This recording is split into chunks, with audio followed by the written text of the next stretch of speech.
Far East Broadcasting Company Philippines, in partnership with Green Hills Christian Fellowship Ortigas, bring you a message from the Word of God. Together, let us know Christ and make Him known. Magandang hapon sa inyong lahat, mga kapatid. Welcome po sa Filipino service ng Green Hills Christian Fellowship Ortigas Center. Good afternoon sa inyong lahat. Okay. Oras na po para basahin natin ang salita ng Diyos. Ang scripture text po natin ngayong hapong ito ay sa Hebrews 11 verses 32 to 40. Hebrews 11 verses 32 to 40. Babasahin ko po from the English Standard Version. Mangyari po lamang na tayo tumayo. Kayo po na nasa inyong mga tahanan, kung meron po kayong lugar na tumayo, maaari din po kayong tumayo at sabayan nyo kami sa pagbasa ng scripture text natin ngayong hapong ito. Hebrews 11, 32 to 40. And what more shall I say? For time would fail me to tell of Gideon, Barak, Samson, Jephthah, of David and Samuel and the prophets, who through faith conquered kingdoms, enforced justice, obtained promises, stopped the mouths of lions, quenched the power of fire, escaped the edge of the sword, were made strong out of weakness, became mighty in war, put foreign armies to flight. Women received back their dead by resurrection. Some were tortured, refusing to accept release so that they might rise again to a better life.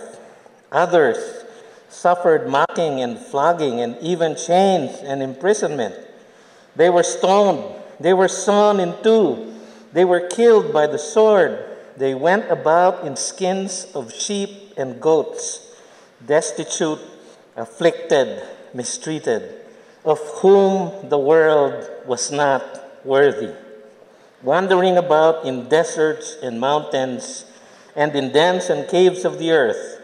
And all these, though commended through their faith, did not receive what was promised, since God had provided something better for us, that apart from us, they should not be made perfect. Purihin po ang Panginoon sa kanyang banal na salita. Mari na po kayong umupo.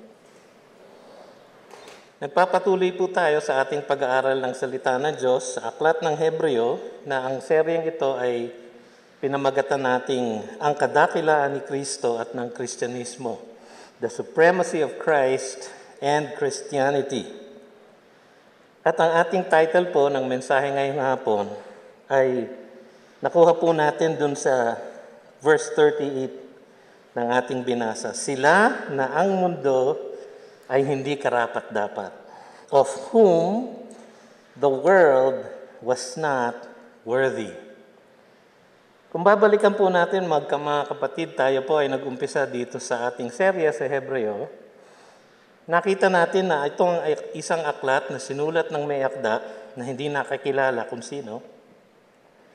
At ito ay isang paghihikayat ng mga bagong Kristiyanong Hudyo, na sila ay magpatuloy sa Kristyanismo at talikuran na nilang lubos ang Hudaismo. So isa tong panawagan sa lahat sa atin na sumisilip na sa Kristyanismo, na tuluyan na natin ang ating pagtalaga ng ating sarili sa ating Panginoong Hesus. At wag na tayong mag-isip pa na bumalik pa sa kung saang pangrelihiyon o buhay tayo nagmula. Sinasabi ng aklat na ito, kung babalikan po natin, ang kahigitan ni Kristo at ng Kristyanismo kaysa sa Hudaismo o sa iba pang relihiyon. Ang sabi ng may akda, higit ito sa mga anghel sa Hebrews chapter 1. Higit kay Moises sa Hebrews chapter 3. Higit siya na dakilang pinakapunong pari or high priest sa Hebrews chapter 4. Si Kristo ang tagagarantya ng isang mas higit na tipan o pangako sa Hebrews chapter 7 at Hebrews chapter 8. Siya ang tagapamagitan ng isang mas higit na bagong tipan, isang bagong covenant sa Hebrews 9. Siya ang tagapagligtas ng lahat na mga binanal. Sabi sa Hebrews 10, verses 12 to 14, "But when Christ had offered for all time a single sacrifice for sins, he sat down at the right hand of God, waiting from the time until his enemy should be made a footstool for his feet. For by a single offering he has perfected for all time those who are being sanctified." Siya ang nagdala ng kaligtasan sa buong sanlibutan. Kaya naman sa pag-uumpisa ng chapter 11, ipinapakita dito ng may akda kung paano ba natin makakamit yung kaligtasang iyon na ipinanalo na ni Kristo para sa ating lahat. At ang kanyang itinuturo dito, magmula pa sa umpisa ng Hebrews 11, ay ang pagkamit ng kaligtasang ito ay sa pamamagitan ng pananampalataya lamang kay Kristo Jesus lamang. So yan po ang thesis niya magmula sa verse 1. Sabi niya, "Now faith is the assurance of things hoped for, the conviction of things not seen." Tapos sabi niya sa verse 2, "For by it, by faith, the people of old received their commendation." Yun po ang tanda na ang lahat ng mga pangalan na kanyang inilahad dito sa chapter na ito ay mga bayani ng lumang tipan na ligtas dahil sa kanilang pananampalataya. Kasi po alam nyo, yung may akda, nag-aalala siya na itong mga Hudyo na ito na sinusulatan niya ay baka nagdadalawang isip na. Kasi parang bago ba itong faith na ito? Ito bang kaparaanan na sa pamamagitan ng pananampalataya lamang? Ito ba isang bagong kaisipan? Sabi niya, hindi. "For by it, by faith, the people of old." Yung mga bayani ng Old Testament, ay mga Hudyo itong mga ito eh. So, naaalala nila kung sino itong mga taong ito. Kaya ito ang binigay niyang halimbawa. So nag-umpisa siya sa mga pasimuno, si Abel, si Enoch, si Noah, sa verses 4 to 7. Na itong mga ito ay naligtas at naging bayani ng pananampalataya dahil sa kanilang pananalig sa pangako ng Panginoong Diyos. Tapos ipinakita niya ang pananampalataya ng mga patriarko, si Abraham, si Isaac, si Jacob, mula sa verse 8 hanggang 23 nitong chapter na ito. Tapos sinaad niya ang pananampalataya ng mga pinuno, si Moises, si Joshua. So nakikita nyo, isa-isa niyang magmula sa Genesis 1 o Genesis 4, isa-isa niyang inilalahad ang mga bayani ng pananampalataya. Ang common sa kanilang lahat ay ang katunayan na sila ay merong pananampalataya sa lubos na katiyakan na ipinapangako ng Diyos. Ang pananampalataya ay ang pananalig na ang Diyos ay tapat sa kanyang pangakong kaligtasan. Yan ang kanyang thesis. So itong mga halimbawang ito na kanya nang ibinigay, magmula kay Abel hanggang kay Joshua, hanggang kay Rahab, ay mga halimbawa ng ganitong klaseng pananalig. So ngayon, ang layunin ng mayakda ay patunayan sa mga Hudyong sinusulatan niya na kayayakap lang, mga bago sila sa Kristyanismo. At kahit sila ay bago, sila ay nakaranas na ng pag-uusig. Sila ay pinahirapan, kinulong, pinalipusta. Kaya yakap lang nila sa Kristyanismo, kaya sinulatan niya sila upang mahikayat sila. At gusto niyang idiin sa kanila na ang pananampalataya sa pangakong kaligtasan ng Diyos ang tanging paraan upang sila ay maligtas. By faith alone. Ngayon, dito sa susunod na mga pananampalataya na ito, tinapos ng may akda yung chapter 11, no? At yung pagbibigay niya ng mga halimbawa ng bayani ng pananampalataya. Ipapakita naman niya dito na ang pananampalataya ay hindi lang nagtitiyak ng kanilang kaligtasan sa kabilang buhay, kundi ito rin ay ang kanilang kapangyarihan upang magtagumpay sa kanilang buhay dito sa lupa. Whether ang tagumpay na ito ay mahimalang tagumpay, katulad ng mga first few verses na ating aaralin, o yung tagumpay na ito ay sa gitna o sa harap ng pagdurusa at paghihirap.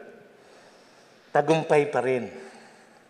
Sapagkat nabibigyan ng luwalhati ang Diyos at nabibigyan ng luwalhati yung mga taong kanyang inilalahad dito.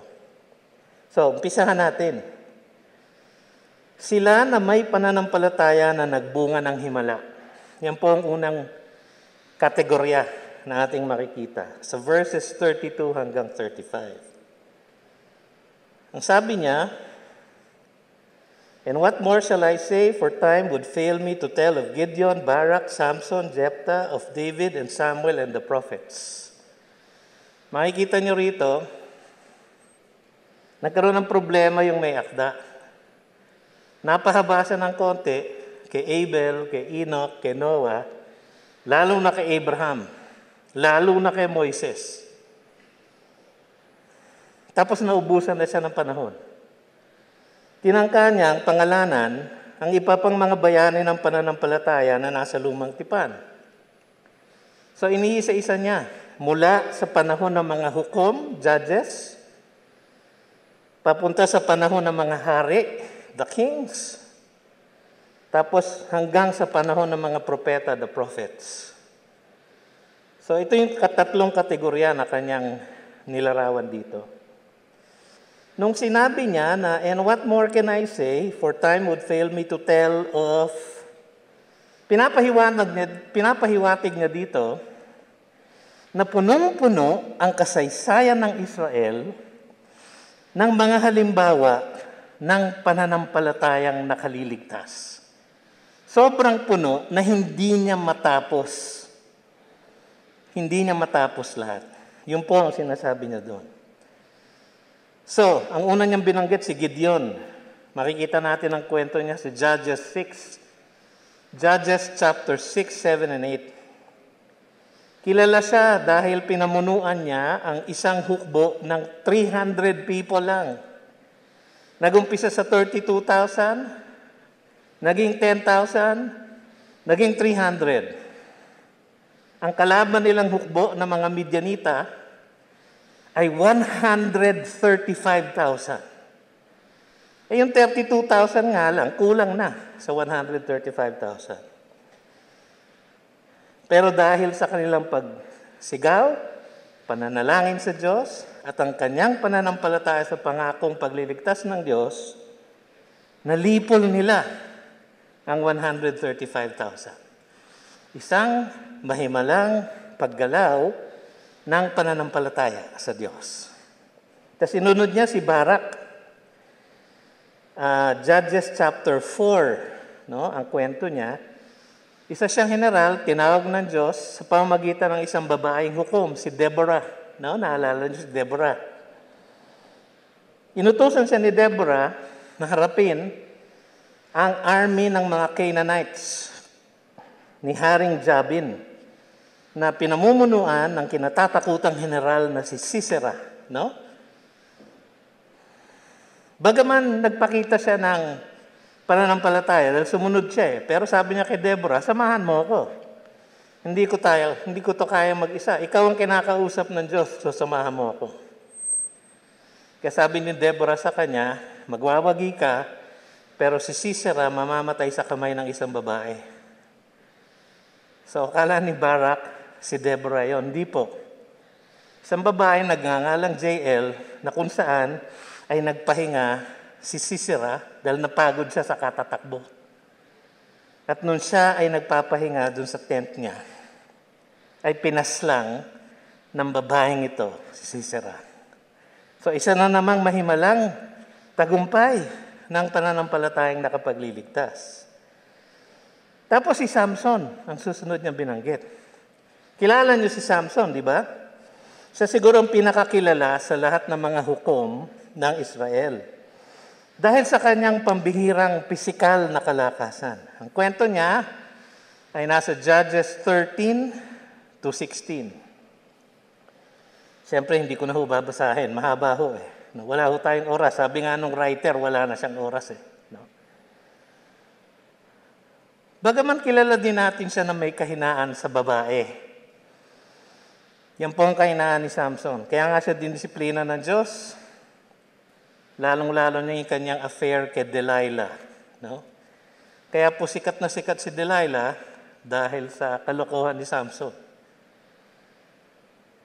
Pero nagpakita pa rin siya ng pagsisisi at ng patuloy na pananampalataya sa Diyos. Kaya sa huli, ay mas marami pa siyang napaslang na Philistines kaysa nung buhay siya. Dahil kanyang, di ko alam kung paano ginawa, pero nasira niya yung buong templo ng mga Pilistino at ang lahat ng mga pinuno ng Pilistino at libo-libong mga Pilistino ay nangamatay dahil sa kanyang ginawang yon. Isa na namang mahimalang gawa ng pananampalataya sa Diyos. Si Jephthah ay isang hukom na hindi natin masyadong kilala, nasa Judges 11 po siya. Siya po ay nag-umpisa sa isang mababang kalagayan sa buhay, pero tinawag pa rin siya ng Diyos upang mamuno ng Israel at labanan ang mga Amonita at sila ay nagtagumpay. Kaya lang meron siyang isang parang mayabang na sumpa na kung ako ay mananalo, ang unang lalabas sa pintuan ng bahay ko ay aking iaalay sa Diyos. Eh ang lumabas po yung kanyang kaisa-isang babaeng anak. So napilitan po siya na ito ay ialay sa Diyos. Pagkatapos ng mga judges, ang representative ng mga hari ay si David. Dapat lang. Kasi si David ang pinakasikat sa mga hari ng Israel. Ang sabi ng iba, ang Israel ay pinakamalakas at pinakatanyag noong panahon ni David. Ang kwento niya ay nasa 1 Samuel, mag-uumpisa sa chapter 16 hanggang sa 2 Samuel, hanggang sa halos katapusan ng 2 Samuel.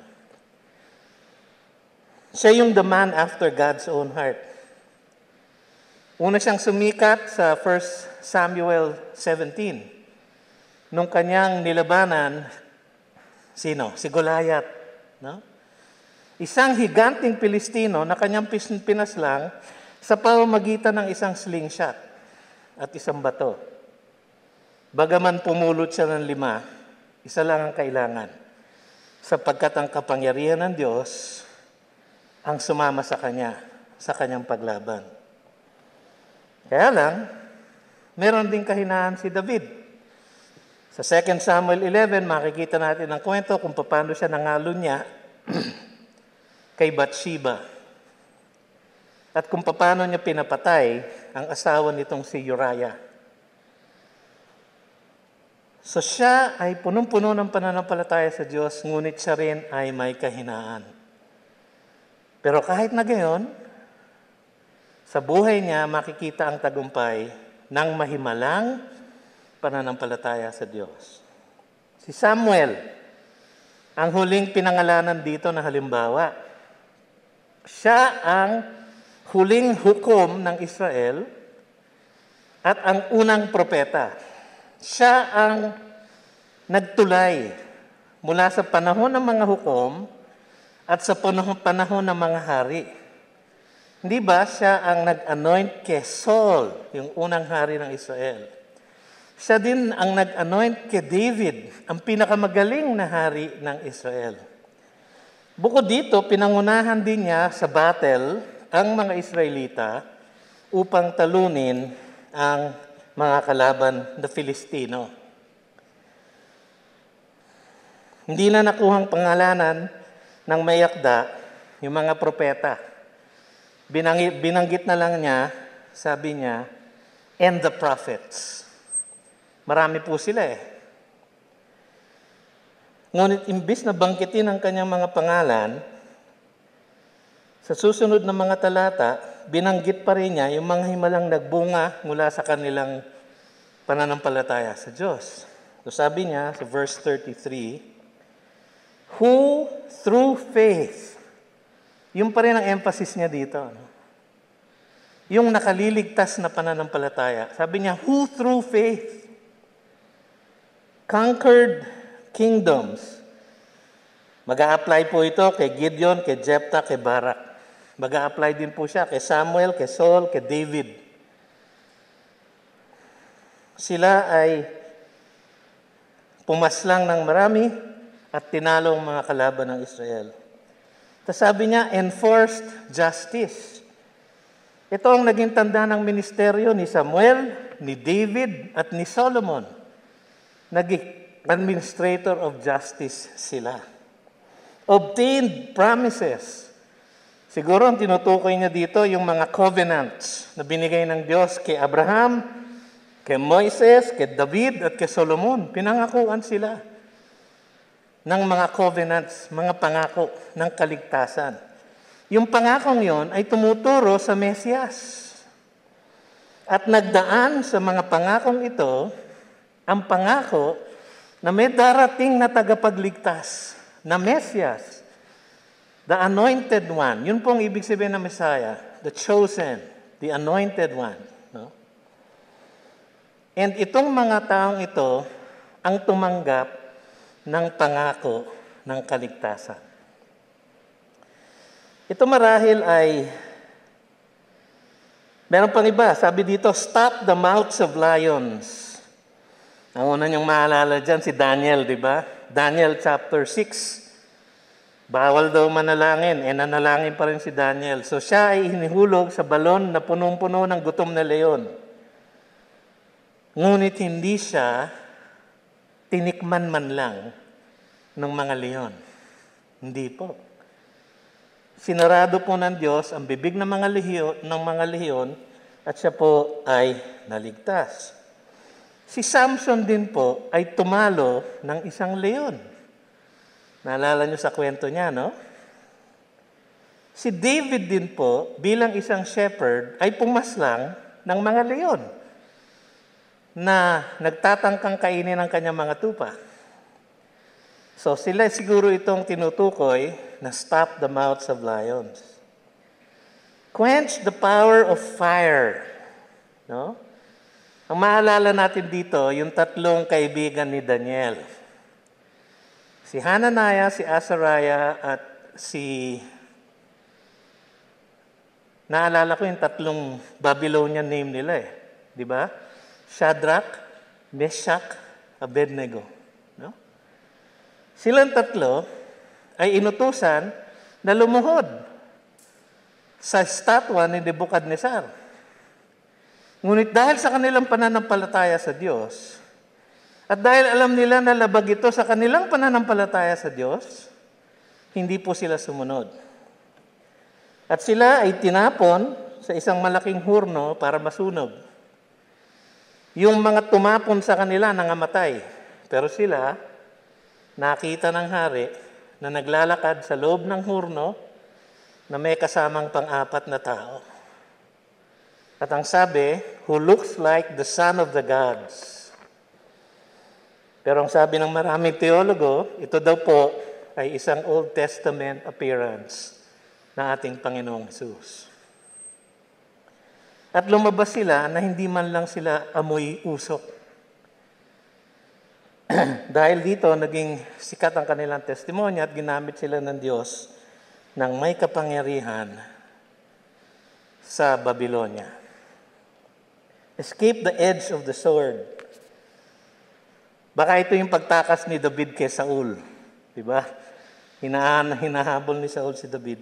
O yung pagtakas ni Elijah kay Jezebel sa 1 Kings 19, o yung pagtakas ni Elisha sa masasamang hari na humahabol sa kanya sa 2 Kings chapter 6. Who were made strong out of weakness. Siguro ito si Gideon, na mahina nga ang panampalataya pero ginamit ng Diyos para talunin ang Midianita. O si Samson, na tumalo sa mga Philistines pagkatapos niyang disiplinahin ng Diyos. O baka din si Hezekiah, si Haring Hezekiah, na sa 2 Kings chapter 20 ay sinabihan na siya ay mamamatay na. Ngunit siya ay dumalangin sa Diyos sa kanyang kahinaan at binigyan siya ng 15 more years para mabuhay. Yun siguro ang mga tinutukoy ng mayakda. Became mighty in war. Sigurado si David to.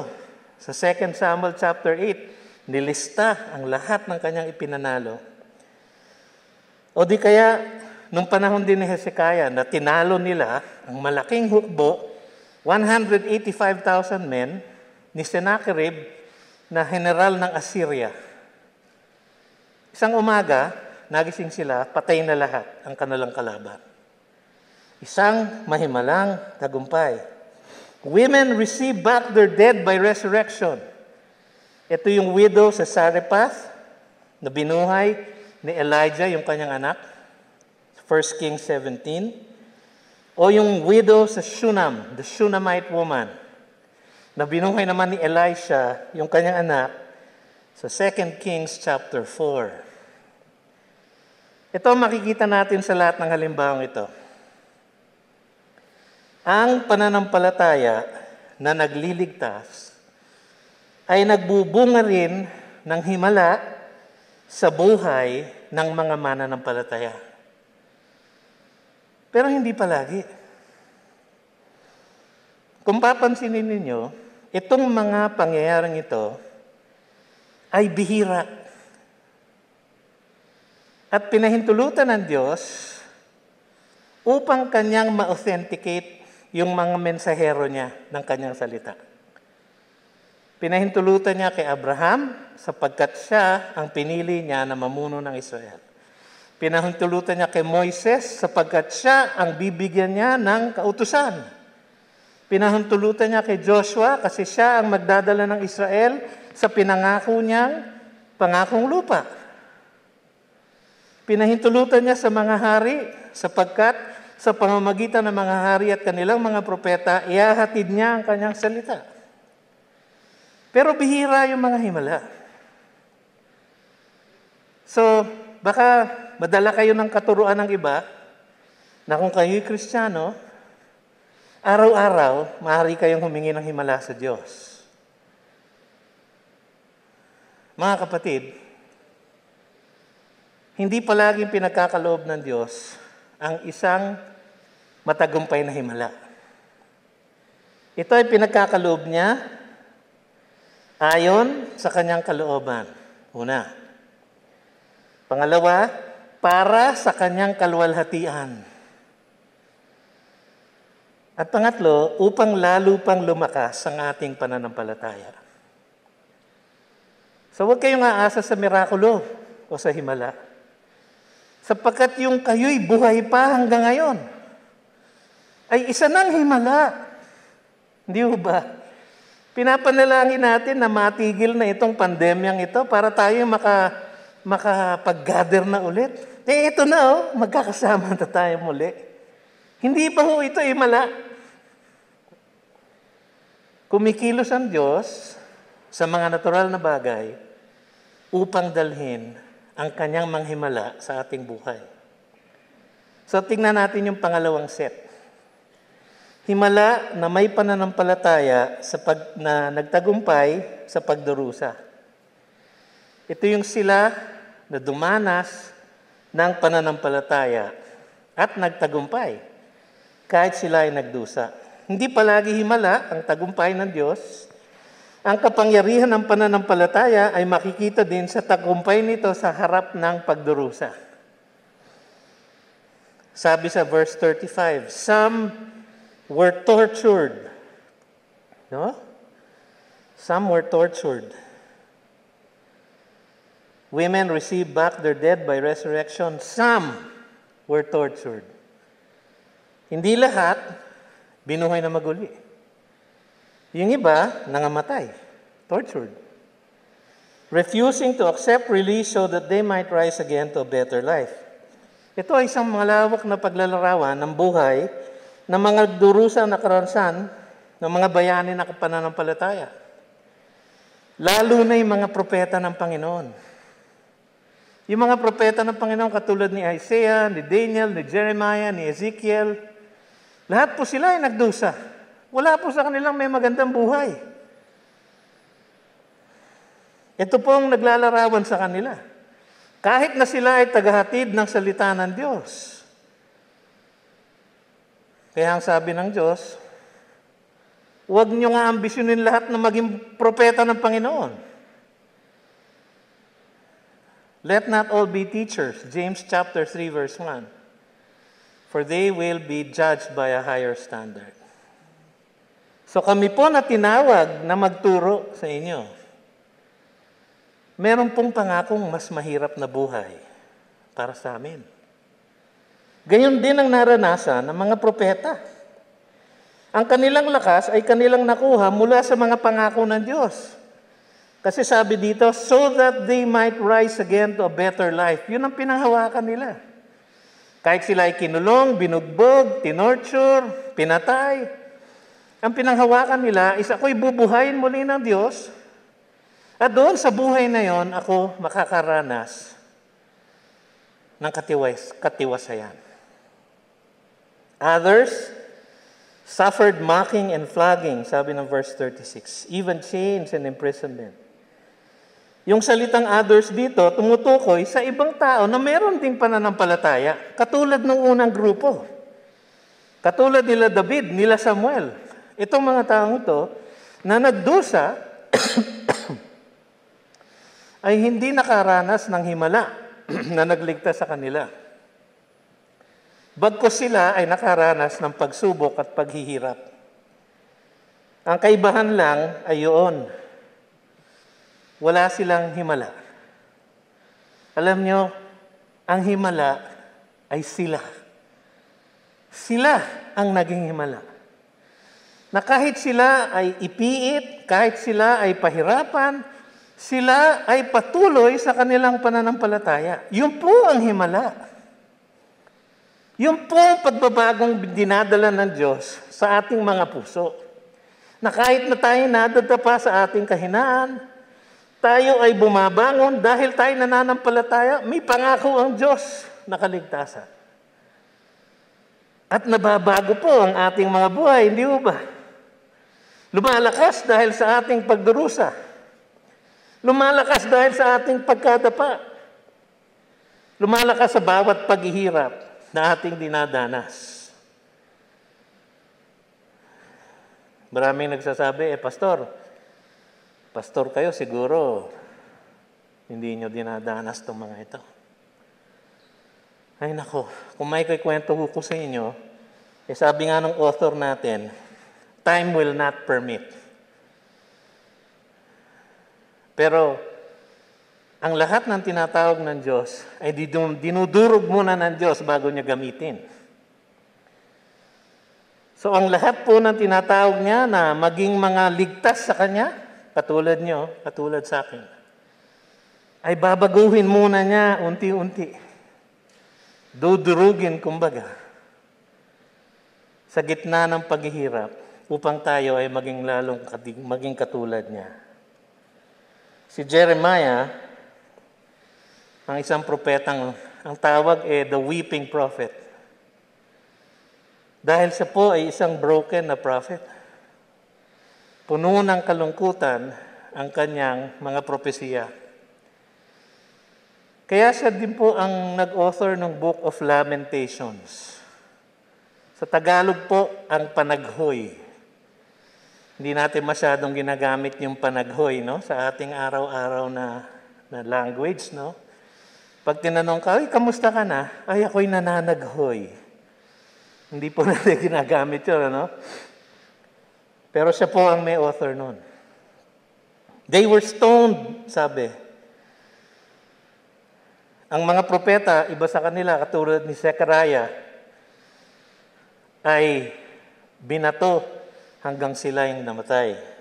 They were sawn in two. Nilagari. Ang kwento daw dito, si Isaiah ito eh. Siya daw ay pinatay, nilagay sa loob ng isang lag, at nilagari ni Haring Manase. Wala po sa Biblia yan, pero nasa tradisyon ng mga Hudyo. They were killed with the sword. Yung prophet na si Uriah sa Jeremiah 26 ay pinaslang ni Haring Jehoiakim dahil sa kanyang mga propesiya ng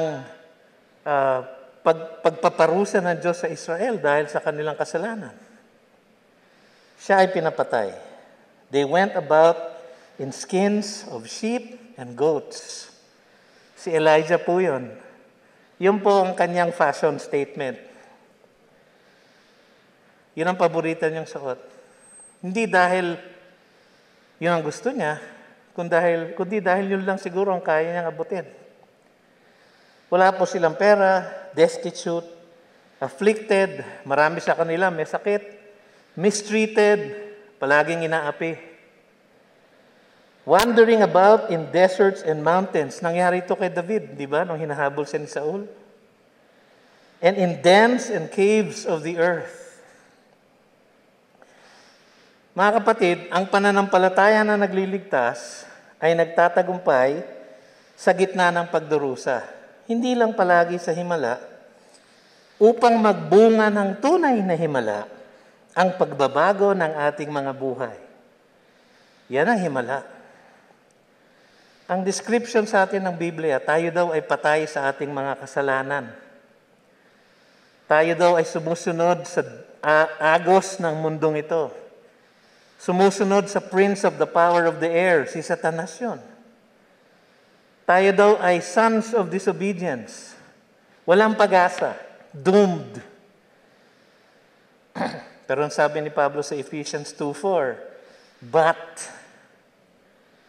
because of His richness in mercy, dahil sa yaman ng kahabagan ng Diyos, He made us alive in Christ and seated us in the heavenly realms with Christ. Mga kapatid, ewan ko sa inyo, pero yun ay himala. Gumagawa ng himala ang Panginoon sa mga buhay natin sa gitna ng ating mga paghihirap at pagdurusa. Pangatlo, sila na nagtagumpay ang kanilang pananampalataya sa himala at sila na nagtagumpay ang kanilang mga pananampalataya sa pagdurusa, sila na ang mundo ay hindi karapat-dapat. Hindi karapat-dapat ang mundong ito sa kanila. Pero parang ang nangyari, dahil sila ay inapi, dahil sila ay binugbog, kinulong, naging mahirap, walang kapangyarihan, walang kasikatan,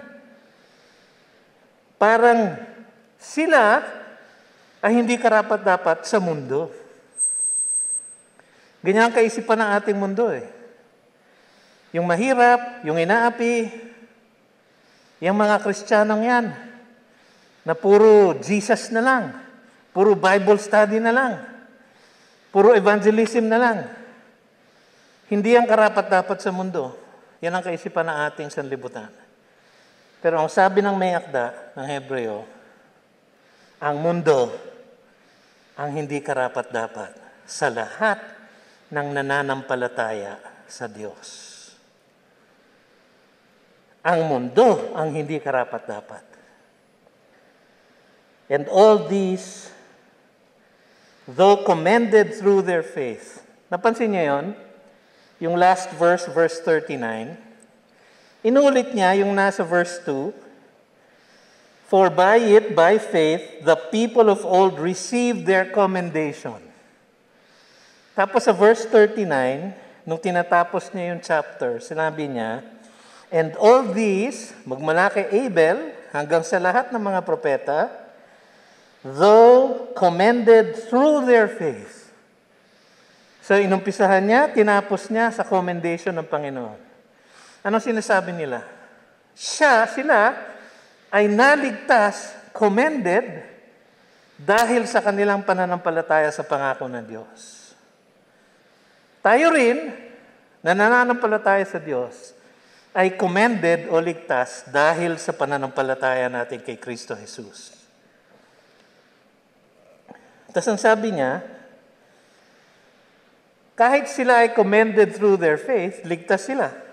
No? They did not receive what was promised. Ano kaya ibig sabihin nun? Hindi nila nakita yung fulfillment ng pangakong pagliligtas ng Diyos.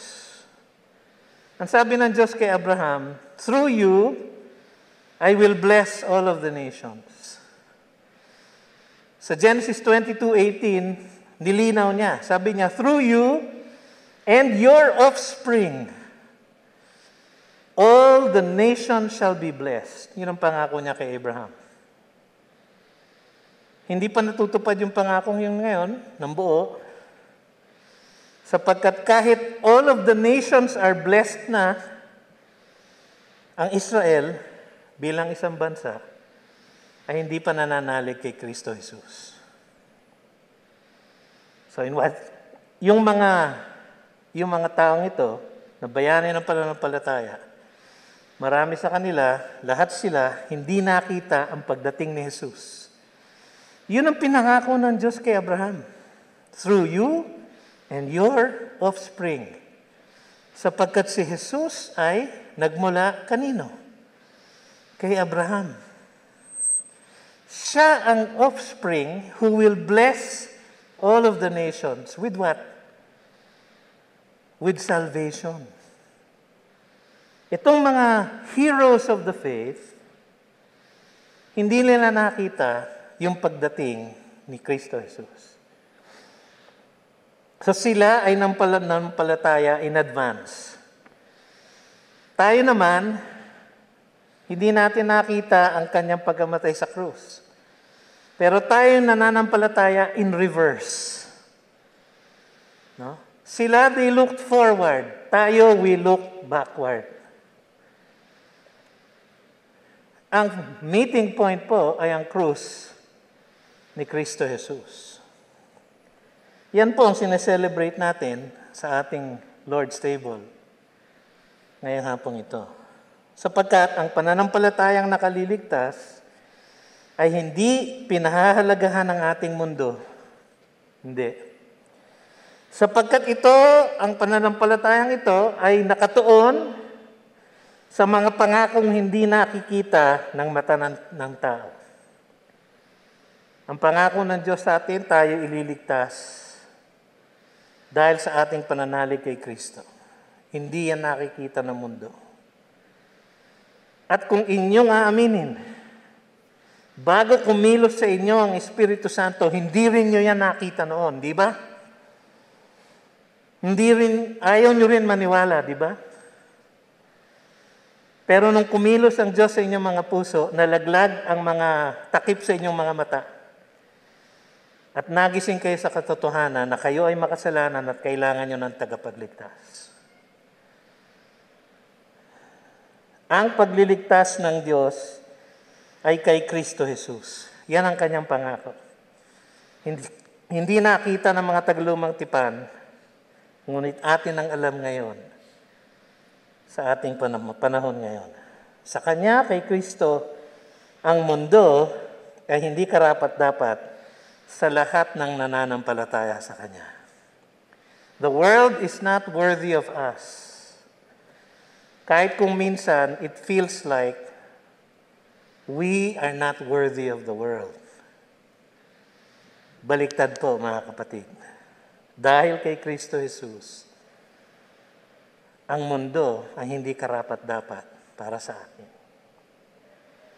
Para sa iba sa atin ngayon, na umaasa pa rin sa relihiyon ng mabubuting gawa para sa ating kaligtasan sa kabilang buhay, malinaw ang mensahe ng may akda ng Hebreo Kapahamakan lang ang ating kahihinatnan sa ganong klaseng paniniwala.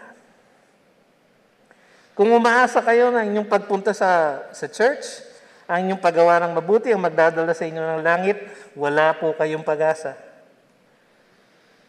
Sapagkat ang inyong pag-asa ay dapat na kay Kristo Jesus lamang. Yung kanyang ginawa sa krus para pagbayaran ng ating mga kasalanan at yung kanyang pagbuhay ng isang buhay na ganap na kanyang ipinatong sa atin. Kung hindi kayo naniniwala doon, mga kapatid, may oras pa. Huwag niyo nang palampasin. Ngunit kung tayo ay aasa sa pangakong kaligtasan ng Diyos na na kay Kristo Jesus, makakabilang tayo sa kanila na ang mundong ito ay hindi karapat-dapat. Tayo manalangin. Panginoon, maraming salamat sa iyong salita na iyong binitawan sa amin ngayong hapong ito. Nawa, ito ay tumimo, lumubog sa aming puso't isipan at aming maipamuhay sa aming araw-araw na buhay. Salamat, O Diyos, pangalan ni Jesus. Amen. Mga kapatid, tayo po ay maghahanda para sa ating pananambahan, pagdiriwang ng banal na hapunan ng ating Panginoong Hesus. Ngunit bago tayo dumako roon, tayo po ay mananalangin. Ang sabi sa 1 Corinthians 11, verses 27 to 29 ay ganito, Whoever therefore eats the bread or drinks the cup of the Lord in an unworthy manner will be guilty concerning the body and the blood of the Lord. Let a person examine himself then, and so eat of the bread and drink of the cup. For anyone who eats and drinks without discerning the body eats and drinks judgment on himself. Ang sinasabi lang ni Pablo dito, tingnan natin ang ating mga sarili sa ating pananalangin at ipangumpisal natin sa Panginoon ang ating mga pagkukulang sa Kanya. Sapagkat ang lahat ng ito ay pinagbayaran na ni Kristo Jesus sa krus, di ba? Ngunit kailangan ninyong kilalanin na kayo ay nagkulang sa Kanya upang tayo ay makipag-ugnay sa Kanya na walang balakid ngayong hapong ito. Tayo po ay manalangin muli. Panginoon, sa oras na ito ay lumalapit ang bawat isa sa amin sapagkat meron po kaming mga pagkukulang sa iyo dahil kami po ay makasalanan. Hindi po namin maawat ang aming sarili kuminsan. Sa araw-araw, O Diyos, kami ay nagkakasala sa iyo. Kaya sa oras na ito, sa aming pananahimik, sa aming mga sarili, ay isinasambit lang namin at ipinangungumpisal namin, Panginoon, sa iyo ang aming mga pagkakasala sa iyo. Mga kapatid, sa ating mga puan, sa ating sariling pananahimik ay ipangumpisal natin ang ating mga pagkukulang sa ating Panginoon.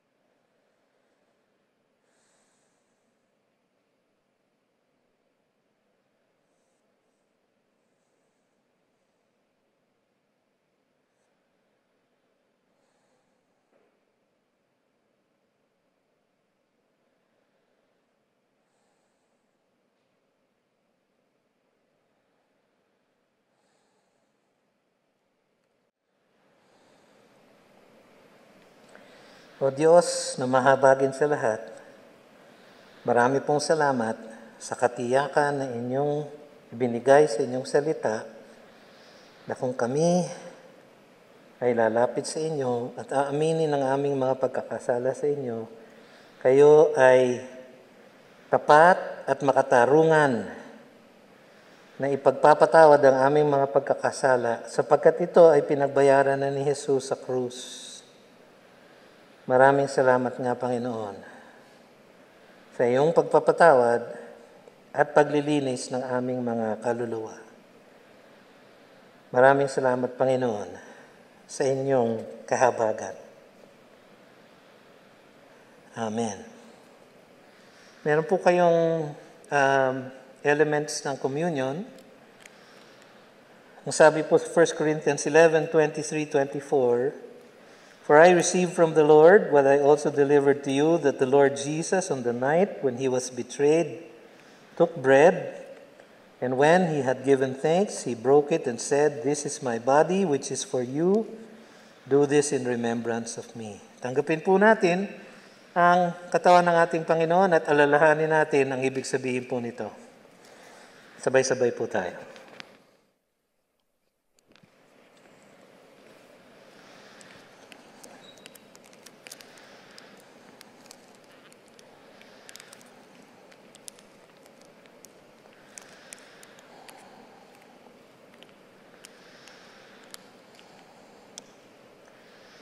Sa 1 Corinthians 11:25, sinabi niya, "In the same way also, he took the cup after supper, saying, 'This cup is the new covenant in my blood. Do this as often as you drink it in remembrance of me.'" Inumin po natin ang kopa.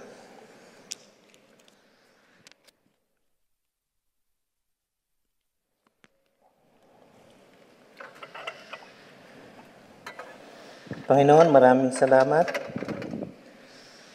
sa pag-aalaala namin ng iyong pagkamatay sa krus sa hapong ito na naging basihan ng aming kaligtasan, O Diyos.